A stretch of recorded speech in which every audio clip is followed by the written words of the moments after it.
Waalaikumsalam. Bagaimana kabarnya pada pagi hari ini? Alhamdulillah sehat, Bu. Alhamdulillah. Nah, kita semua semoga di dalam wabah seperti ini, semua kita semua dalam lindungan Allah dan dilancarkan dari segi hal apapun. Nah, di sini Ibu akan memperhatikan keterampilan cara pakaian anak-anakku dan kebersihan kelasnya. Apakah di sini ada sampah di bawah mejanya? Kalau ada, silahkan bersihkan dan buang di tempat sampah. Sebelum kita memasuki pembelajaran, alangkah lebih baiknya kita berdoa dulu. Doa dimulai. Doa selesai. Alhamdulillah. Ya, Ibu akan mengabsen ya siapa-siapa yang tidak hadir pada pagi hari ini. Apakah dari teman-teman anak-anakku sekalian ada yang berhalangan masuk pada pagi hari ini? Tidak ada, Bu. Berarti hadir semua ya. Ya, Bu. Nah, kita memasuki pembelajarannya. Kita mempelajari pada pagi hari ini yaitu perlindungan dan pemajuan HAM.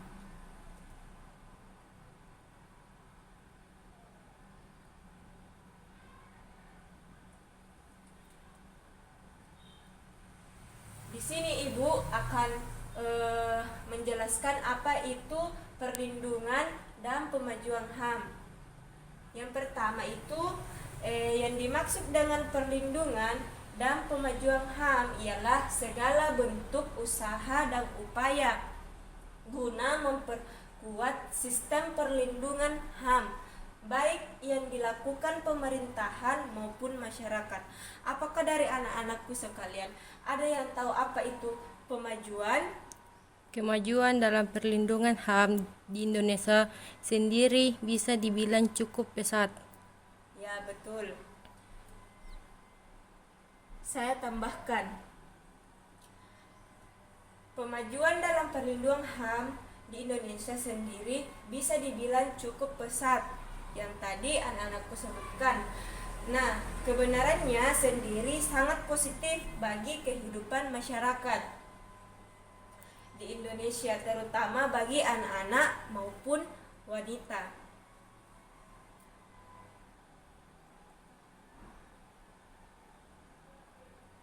Di sini kita lanjut terbentuknya undang-undang yang mengatur tentang HAM.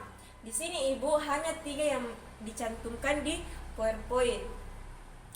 Nah, yang pertama itu Undang-Undang Nomor 39 Tahun 1999 tentang Hak Asasi Manusia. Nah, di sini isinya itu setiap orang berhak atas pengakuan, jaminan, perlindungan dan perilaku hukum yang adil serta mendapatkan kepastian hukum dan perilaku yang sama di depan hukum. Sebagai warga Indonesia berhak dalam perlindungan hak asasi manusia dan penyebab dengan manusia. Nah, di sini di pasal 27 Undang-Undang Dasar 1945, apakah dari anak-anak sekalian ada yang tahu apa isi dari pasal 27 Undang-Undang Dasar 1945? Diketahui bahwa semua warga negara bersamaan kedudukannya di dalam hukum dan pemerintah dan wajib menjunjung hukum dan pemerintahan itu dengan tidak ada kecualinya. Ya, betul. Itu isi dari pasal 27 Undang-Undang Dasar 1945. Nah, kita lanjut di pasal 28 Undang-Undang Dasar 1945. Isinya itu yang menetapkan bahwa hak warga negara dan penduduk untuk serikat. Nah, di sini dia melakukan secara tertulis maupun tidak tertulis dan sebagainya. Dan syarat-syaratnya akan diatur dalam undang-undang. Nah, kita memasuki pengertian Komnas dan HAM. Yang dimaksud dengan Komisi Nasional Hak Asasi Manusia atau Komnas HAM adalah sebuah lembaga mandiri di Indonesia yang kedudukannya setingkat dengan lembaga negara lainnya. Nah, fungsinya itu bisa memperbaiki masyarakat yang lebih baik. Nah, di sini yang lebih baiknya itu kita lanjut di apa itu pengadilan HAM. Pengadilan HAM itu pengadilan HAM asasi manusia adalah pengadilan khusus terhadap pelanggaran hak asasi manusia. Yang berat, pengadilan hak asasi manusia merupakan salah satu pengadilan khusus yang berada di lingkungan pengadilan umum. Nah, itu yang dimaksud dengan Komnas dan pengadilan HAM. Nah, kita lanjut tugas pokok KPAI. Nah, di sini tugas pokok KPAI ada 6.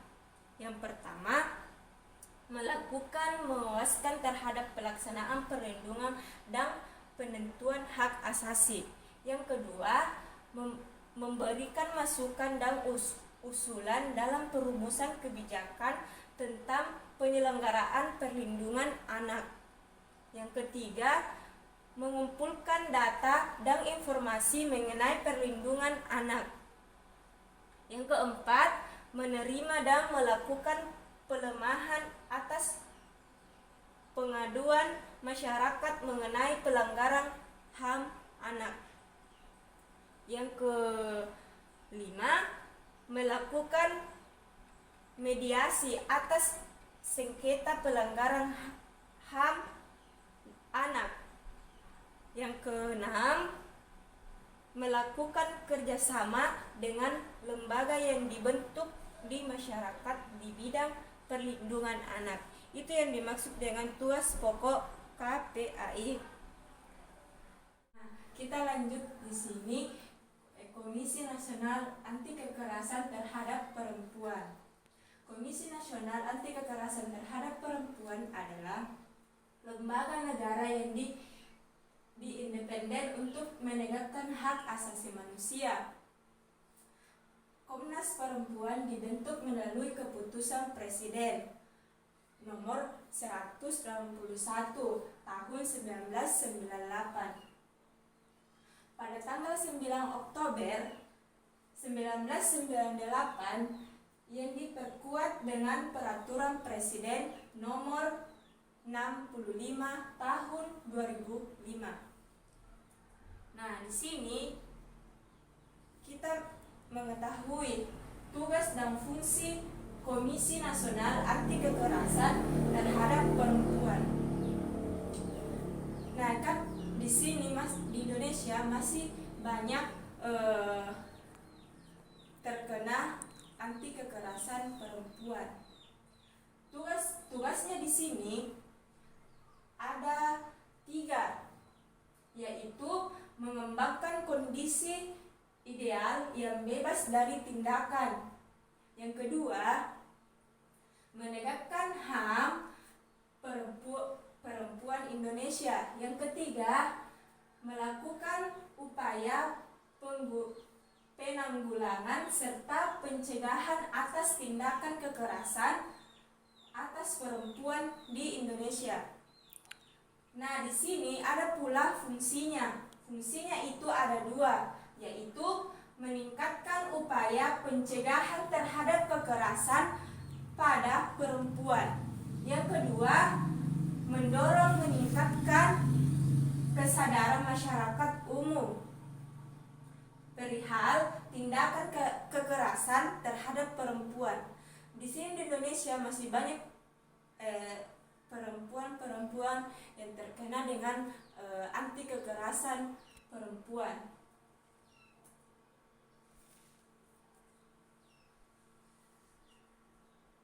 Nah, kita lanjut di Komisi Kebenaran dan Rekonsiliasi.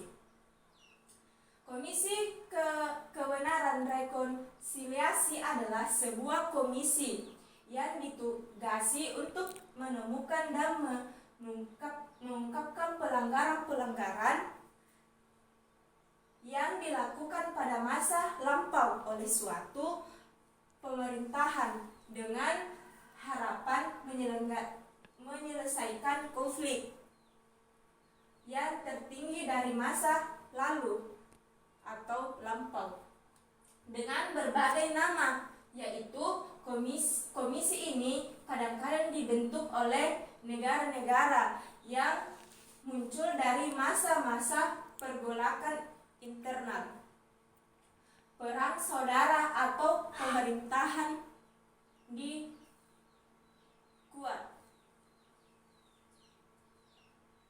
Nah, sebelum mengakhiri pembelajaran pada pagi hari ini, semoga anak-anakku sekalian bisa memahami apa-apa yang Ibu jelaskan yang tadi bisa diterapkan di kehidupan sehari-hari. Nah, di sini Ibu akan memberikan tugas rumah. Tugasnya itu